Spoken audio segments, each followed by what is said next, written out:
Inu jalateera Gabrieliin nu ergeera abidda kanu nyaanne dhaboo sadhaamseera. Inu jalateera Gabrieliin nu ergeera abidda kanu nyaanne dhaboo sadhaamseera. Inu jalateera Gabrieliin nu ergeera abidda kanu nyaanne dhaboo sadhaamseera. Inu jalateera Gabrieliin nu ergeera abidda kanu nyaanne dhaboo sadhaamseera.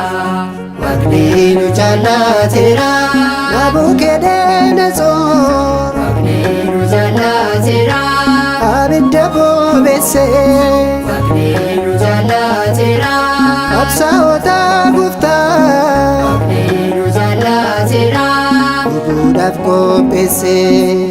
Inu jalateera Abdii maqaa isaatiin Inu jalateera abidda galanii Inu jalateera osoo ittiin gubatin Inu jalateera ayyaatti ba'anii.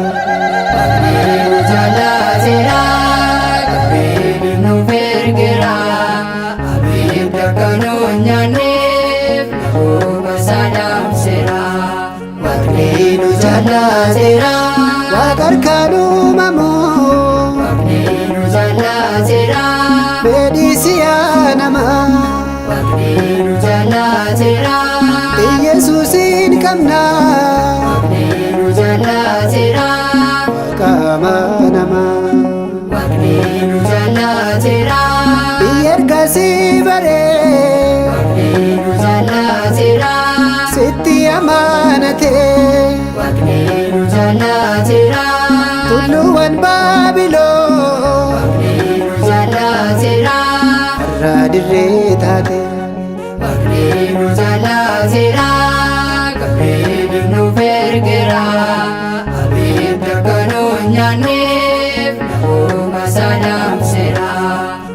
Inu jalateera Raamarra kaanifuu Inu jalateera ergama nageenyaa Inu jalateera Waaqayyoon nuuf ergee Inu jalateera nuuf laate nageenyaa.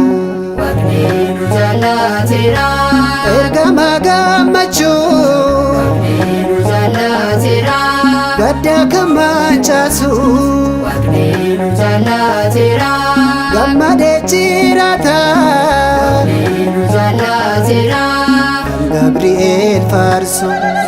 Inu jalateera Gabrieliin nu ergeera abidda kanu nyaanne dhaboo sadhaamseera.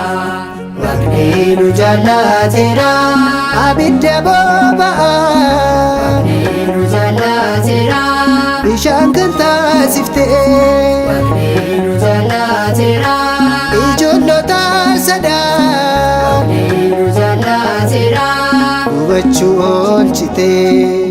Inu jalateera Nuunis nu oolfadhu Inu jalateera gubaa biyya lafaa Inu jalateera Waaqaasin nuuf laatee Inu jalateera amaneen itti hafa. Inu jalateera akkanoo nyaanneef naguma saadamseera. Waaqni nu jaallateera, Gabriel nuuf ergeera. Abidda akkanoo